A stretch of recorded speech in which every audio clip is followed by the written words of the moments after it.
Welcome back to the Leverage Podcast, where our goal is simple: to learn from the best and discover how we can all live a better life, build a more fruitful business, and be more productive. Join us each week as we interview fellow entrepreneurs, thought leaders, and leading experts to discuss everything from marketing secrets to new technology and life as an entrepreneur. On today's episode, I sit down with my good friend Keith Ferrazzi, New York Times bestselling author of Never Eat Alone. He also wrote the book Who's Got Your Back, and he has an upcoming book called Leading Without Authority. So this is a really special and interesting episode because aside from him being a dear friend of mine, he is a world-leading expert in team performance, and he's worked with some of the world's largest organizations, helping their teams be, he calls it co-elevation, but higher performing teams, but from a soft skill standpoint, not the tools and technology like I teach. He's teaching radical candor, how to have difficult conversations, performance reviews, feedback loops. He typically only works with large Fortune 100 companies. Him and I, though, are exploring to launch a lower priced mastermind. It'd be a monthly fee for small teams to be able to come together, join a community, and I would do a group call a month. He would do a group call a month. And we're still figuring out the details. But if you need help and support right now for your team to run more efficiently while being remote, that could be a good option for you. Of course, I have my Bullseye Mastermind that I do with Lee Brower, which is a little bit bigger of a mastermind. But if either are interesting to you and you feel like you need help and support while transitioning to running your team be remote, shoot me an email, nick@getleverage.com, and we could have a quick chat to see if any of those might be a good option for you and be helpful. And then, of course, feel free to join our free Facebook group, and that is called Making Remote Work Actually Work. You could go in the browser and type remote.getleverage.com, and it'll point you to it. And there's a lot of free resources that can help you during this. Keith is in that group as well, and the Facebook Live that we recorded for this podcast is sitting there too.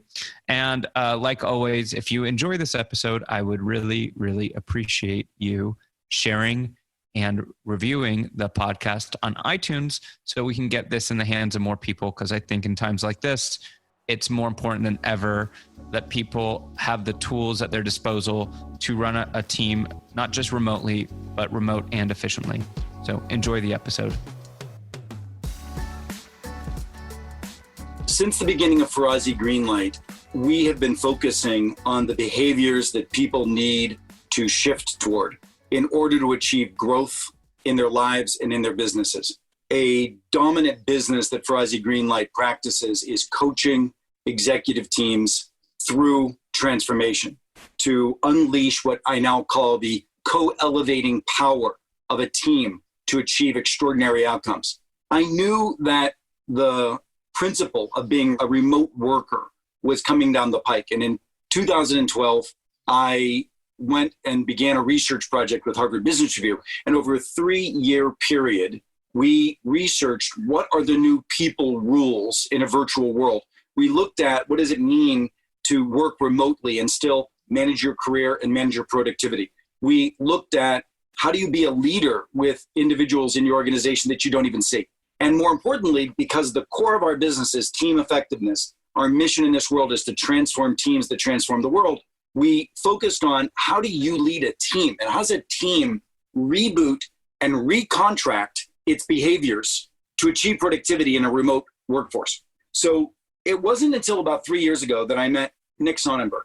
And my conversation with Nick really awakened me to something that had been missing in our research and intellectual property. And it was the principle that the technology and tools that enable the co-elevation, that enable collaboration, that enable productivity were something that we as an organization of Ferrazzi Greenlight were woefully behind in ourselves personally. So Nick became a coach of mine very early on. Nick helped come in and reboot how I think of and use tools. Nick can tell some funny jokes about how I use text for everything, in every form of communication possible. Well, that's not true. Text and email became, for me, ubiquitous form of communication. And I was running around playing scavenger hunt, trying to keep track of people and what I had given them for accountability. And it was an absolute mess. And it was my fault and my responsibility as a leader for not effectively understanding the tools. So Nick rebooted my awakening and understanding. And then we have begun to bring this. Now Nick is a business partner, and he is a component of the solution that we offer our clients. Not only do we offer our clients the reboot of their behaviors as a team, but we're rebooting their understanding of their behaviors with their tools as an enabling factor of their team efficacy. The teams that we work with have some of the most extraordinary resources available to them. They have all the tools available to them, and they don't get it right. And so Nick has been extraordinary as a resource, not only to me, but to the organizations I work with. He's become a dear, dear friend and a business partner now. Nick, sorry for that long preamble, but welcome. So happy to be here, and I'm excited for this conversation.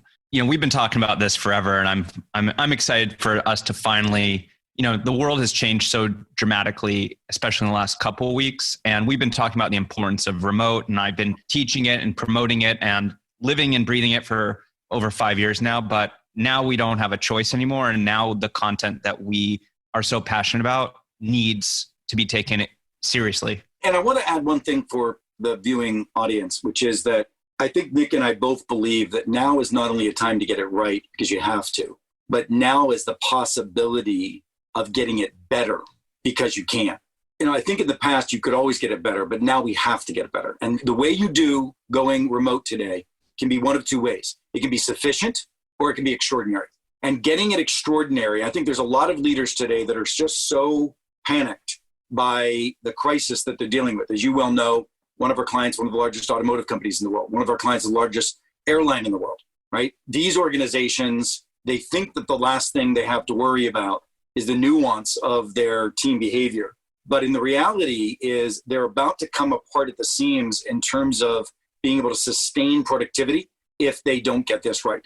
So I believe that this is not only a time where you have to get it right, you have to get exceptional, but you can't. I believe that the future of what we do, that what we do now in the next few months will define the future of culture. And I think we have an opportunity to reboot the work rules of the world under the stress of this crisis. We can reboot for a better environment for the future. And that's what I'm excited to focus on in this conversation. Every company can be more efficient, can use better tools and better ways. Everyone has the opportunity to look at the bright side of this, and there's operational debt in your business and in your company and in your teams. It's always swept under the rug because there's always something that's a higher priority. If we've all been there, if something will generate income or revenue right now immediately, that's a higher priority than working on foundational, operational level type of things. So now is a great opportunity to pay back the debt. And a lot of companies might think that they are set up to be remote, but I can guarantee you that there is always a better, smarter, and faster way for people to be working. So let's do this, Nick. Here's the way I think about this conversation. Number one, I'd love to hear more about where you think team productivity is most lost today. Let's hit that hard. Then I would like to go right into the tools. And I want you to bucket for us the type of tools, the communication tools, the planning tools, et cetera. And then I want to go deep with you. And I want to go deep into what are the biggest mistakes with using Slack, and et cetera. So I want to go those three things. I'm going to do it in a half an hour. Let's start with the biggest mistake. The biggest mistake that people make is, well, for one, if they're not even using any of the basic tools like Slack or Zoom, like if you're not even remotely set up, that's a problem. But the biggest mistake that a lot of people make is they're using great tools, but they have no framework or consistency in terms of where to use it. So you create what I call the scavenger hunt, because as you were mentioning before, the scavenger hunt, you're sometimes using email, sometimes using text, sometimes using another tool. And at a high level, the only reason to use tools is to be able to find information and transfer information as quickly as possible. So one of my core beliefs is that a company can only scale as fast as knowledge can be transferred. And when you don't have a framework or consistency around when different tools should be used, you create chaos and it creates a scavenger hunt.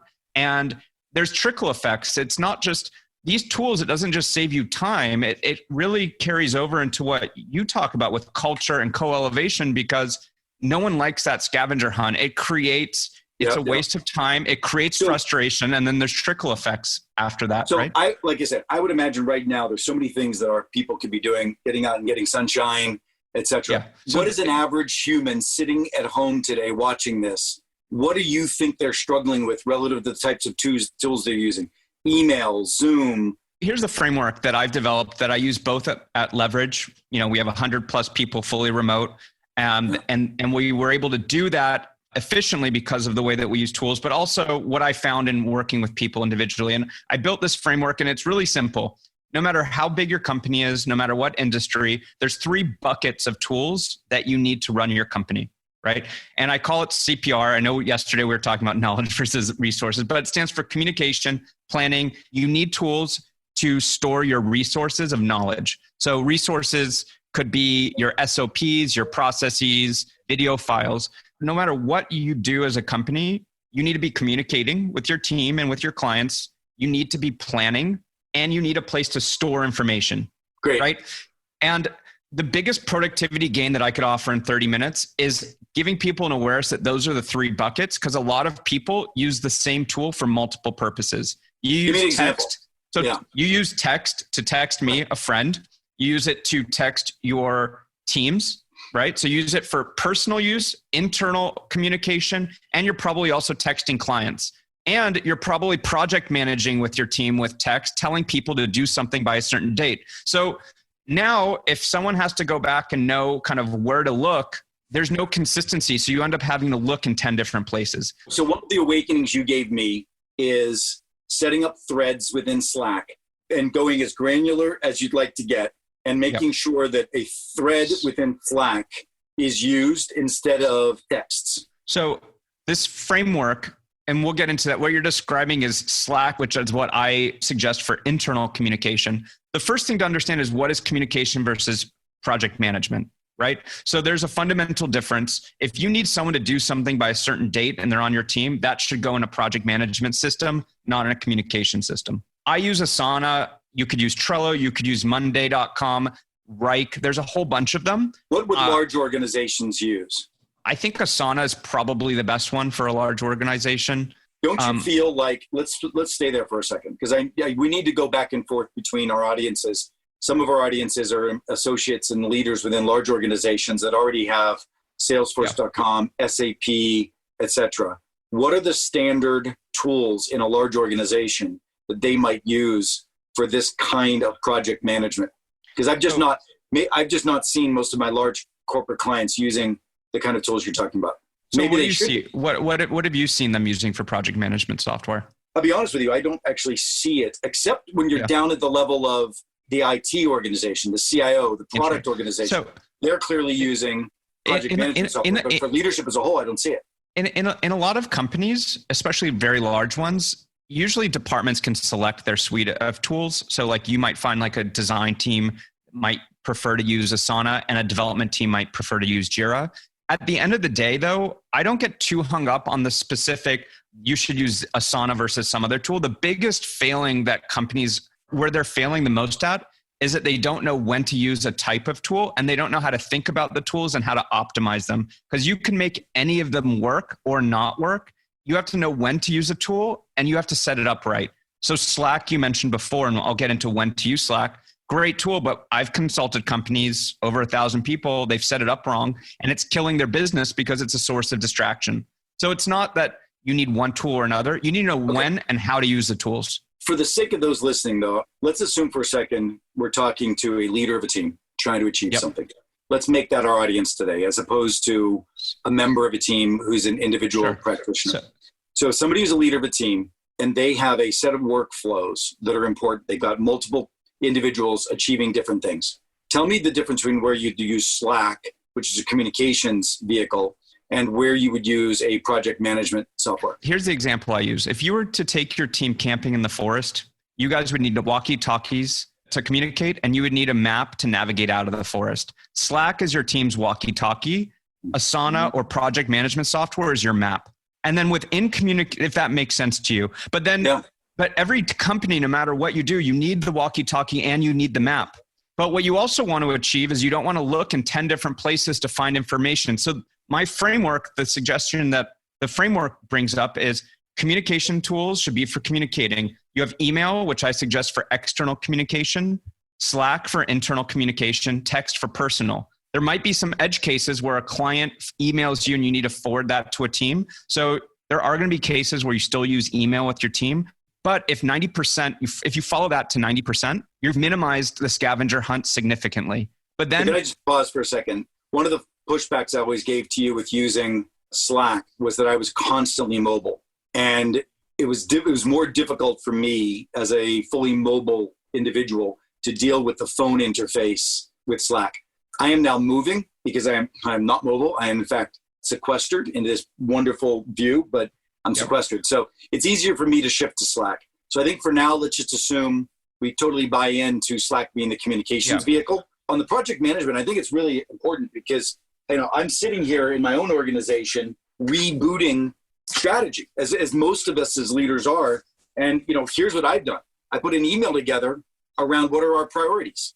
And that is not the way this is not a map. This is not a good map. So I need to adopt a planning software that aligns to my priorities. I'll get you set up with Asana, because there's a million ways to skin the cat with all these things. But if you set it up in the right way, it's set up right when you have alignment, visibility. Your team will prefer it too. It'll improve culture because you're not going to have to be chasing people. Hey, what's the status of this? You can log into a system of trust that's constantly updated, that's collaborative. If you make a change in the system, everyone sees it. Right now, what you've printed out, if you write something, no one else can see that. The third area that you're talking about, most companies, I know both Aaron and Drew, Dropbox and Box, right, are the reservoir for knowledge management. So knowledge management, there's a lot of things with knowledge management. I call it resource because I wanted to make it more general. I think that this is the most overlooked component in companies is documenting knowledge. If you get the communication, the planning right, it will improve culture. It will improve performance and productivity. The documenting of knowledge won't directly save you time in the short term, but it's like having an insurance policy because you never know if someone's going to pick up and quit one day. It also does save time so that you don't have to ask questions or look in multiple places. But especially— Can I pause for a second? One of the things you taught me is the need to be able to preserve and be able to swap in and out humans into a role so easily. So for instance, one of my associates went on a maternity leave and I had to put another associate in. And I got to tell you, it took almost the period of time for my associate who got back from maternity leave for the first one to figure out where everything was. Yeah. If someone does something more than once, it should be documented. So then the next person that has to come in, you don't have to reinvent the wheel. And when you talk about knowledge management, parts of that is not just where to put your video assets. It's actually where do you document your processes? The way I look at it is you have static and dynamic knowledge in a company. Static knowledge would be things that answer the question who, what, when, where, why. Who's the CEO? Where's the office? When's the town hall? But then you also have knowledge that answers the question how. And that's dynamic. How do you do payroll? How do you onboard a new team member? So it's still knowledge, but it's a process. And with a process— Can I use a distinctive example? So one of my associates was working on a project. We're writing a new book, and she was doing a series of interviews. And I suggested that she pause the project. It's not a priority right now. We need to pivot. We're going to put her on something else. And I said, make sure that all of your interviews are there somewhere, because I have seen this in the past where we're scrambling to figure out where are those audio assets. I can't even find them anymore. So for us, it was really about Box and Dropbox, and how do you use that? Is that what you're talking about as well? Well, so that's a place for cloud storage. But what I'm talking about is you need an internal knowledge base, like a wiki, which is a digital. It's a digital book for your company where people can easily navigate, and there might be a section in that knowledge base where you want to find the most commonly needed assets. So you might have, say, a marketing page on your knowledge base, and there might be a sub page there called assets. You've just introduced, I was thinking of storage. You've introduced something more active like a wiki. I get it. So wiki is for static, and then we use other tools for process documentation. We use Process Street for that, right? Because a process is fundamentally different. You want to have a checklist where you want to make sure they're doing a sequence of steps in a certain order. Yeah. And there might be an order to do things where take hiring. You might have to do steps 1 through 3 in a certain order, and they all have to be complete before step 4, but 1 through 3 could be any order. One of the things that I'm realizing is that in the 30 minutes that I have as a tee up for my audience, let me go back to just one area. Let's stay focused on communications for a second. Sure. You and I will then do a separate focus on the planning. Can I add one final thing though, that I think is really important in this time that I see a lot of businesses not thinking about? You don't need to use Process Street or Notion right now. We use Notion for the wiki. You don't need to worry about that right now. But what people aren't thinking enough about right now today that they should is preparing for some key team members getting sick with coronavirus or God forbid, or their close family or their loved ones getting sick. Whatever it is, there is higher probability than there's ever been before of a key team member not being able to execute core processes in your company. And even if it's writing things down on paper and pen, we just did last week at Leverage an exercise where we spent half a day identifying core processes that could take down the company if someone were to get sick. Like payroll is a core process.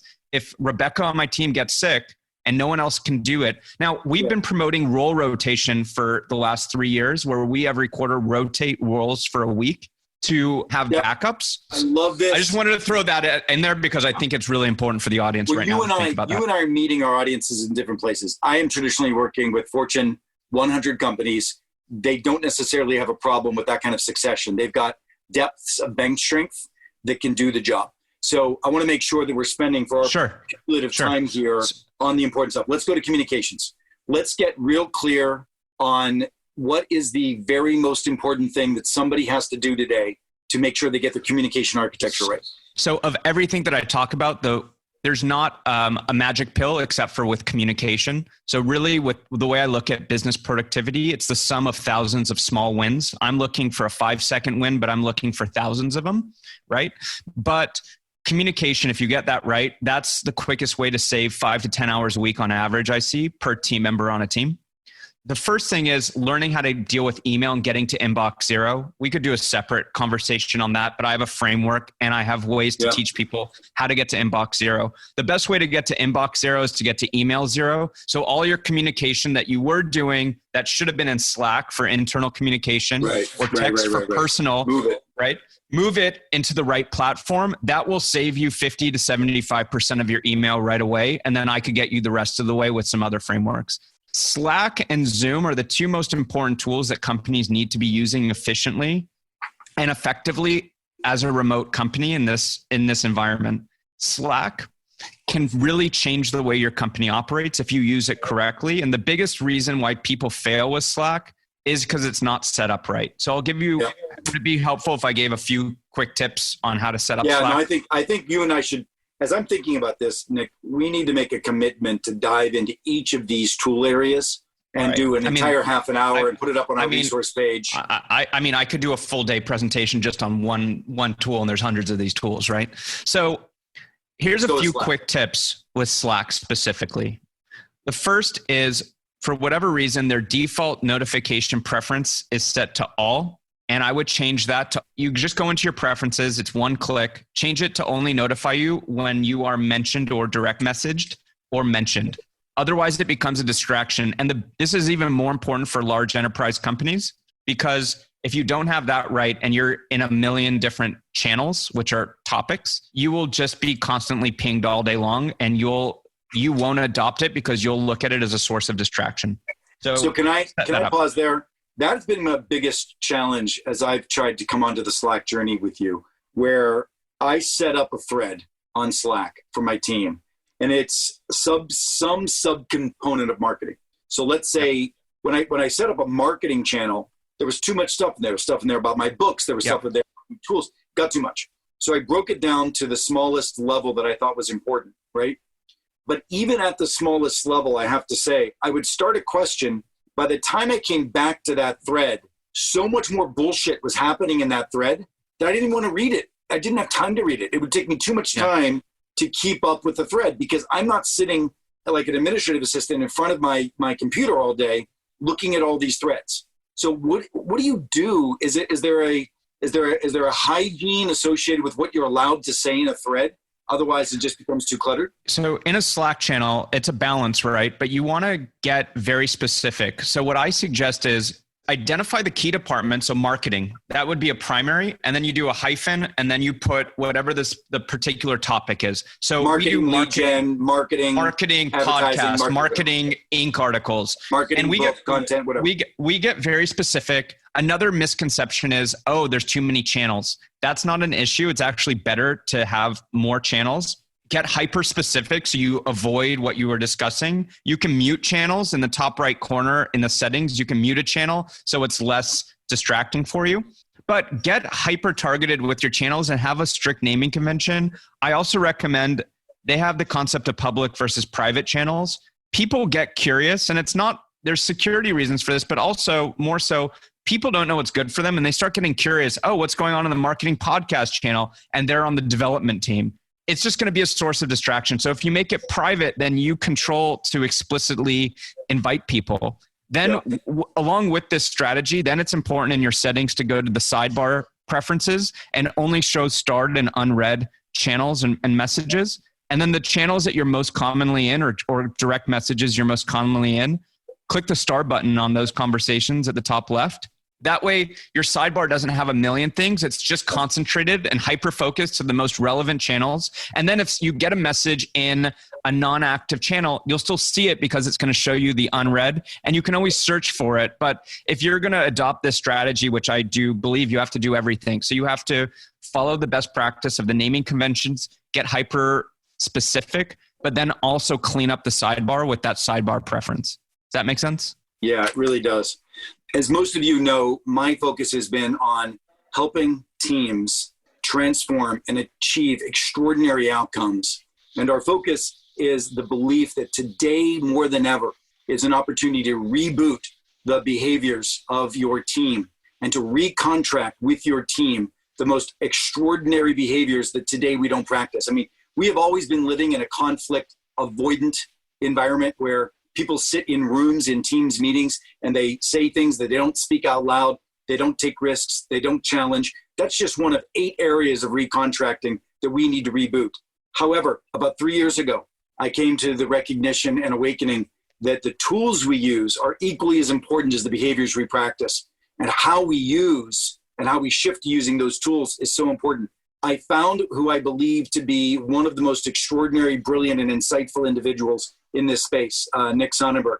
Nick has become my coach personally at Ferrazzi Greenlight.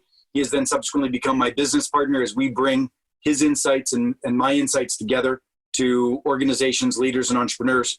And he's become a dear friend. Allow me for a moment just to summarize what I've learned as a framework from Nick, and I'll see if he says I got it right. He's broken down the power of the tools that we use. Right now, we're sitting here working remotely, and he's broken it down into 3 areas. How do we use tools for communication? How do we use tools for planning? And how do we use tools for managing the knowledge and the resources and the processes of our lives? And I can give you just a couple of examples. I would use text and email for pretty much all of my communications. And then I found myself scrambling in my organization for a scavenger hunt, so to speak, to figure out who I told what to do. I don't know, I'm certain I gave you that task. I'm not sure, etc. So this whole scavenger hunt became a major area. The adoption of a zero-based email, the adoption of Slack and channels within Slack where all of the communications for a particular area became very clear. That's something that Nick awakened to me, as well as a bunch of other stuff in the area of more effective communications. You know, as we plan and as we focus in the prioritization of our activities, very few of us use rigorous planning software. Rigorous planning software is really useful. Now, you know, balancing that kind of a rigor in an agile work environment where things are constantly pivoting is something that Nick has taught me to do. But that kind of software used for planning, making sure everybody is clear, the tasks are clear, and the accountability is clear, is absolutely, absolutely certain. So that's the second area. That's C, communications, P, which is the planning area. And the last one, which is making sure that our knowledge is resourced sufficiently. This whole thing is CPR, the resources being managed sufficiently, the knowledge. Not only how do you store stuff in the cloud so you can find it again, but also how do you document detailed work practices for all of your associates and employees so that particularly in times like today in the coronavirus, we can make sure that if somebody is out sick, that somebody else can step right into the job and pick up fluidly exactly what they were doing. So this model has been effective. I'm going to start working on a series of outreach videos with Nick to help our clients and our prospects and those who are viewers really get better at understanding all of this. And this is the principle of the business of my intellectual property and Nick's that we're bringing together to help teams totally transform, totally reboot both their effectiveness as well as their efficiency. Nick, did I get it? You nailed it. Beautiful. And I would just add that the outcome that people will can expect to see it after they do use these tools in that way is they'll have better alignment, better culture, and better efficiency. And at the same time, they will be de-risking their company simultaneously. And it is both of our belief that the principles of co-elevation, going higher together, will be more easily achieved adopting these principles, even in a remote workforce. We believe that the productivity, effectiveness, success, transformational capabilities will be greater during this period of time. And coming out of the crisis that we're in today, they will be better and greater, and our teams will be more effective if you adopt these policies, practices. We're putting a diagnostic together for you today as a mutual product we'd be able to offer, but we're trying to offer this ubiquitously for free for as many people who want to follow this journey in our work together as well. So stay tuned. A lot more to come. Cheers.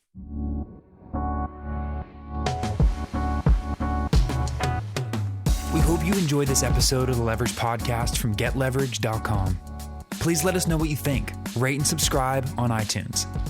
Leverage is an on-demand outsourcing platform that helps small business owners and entrepreneurs scale their business.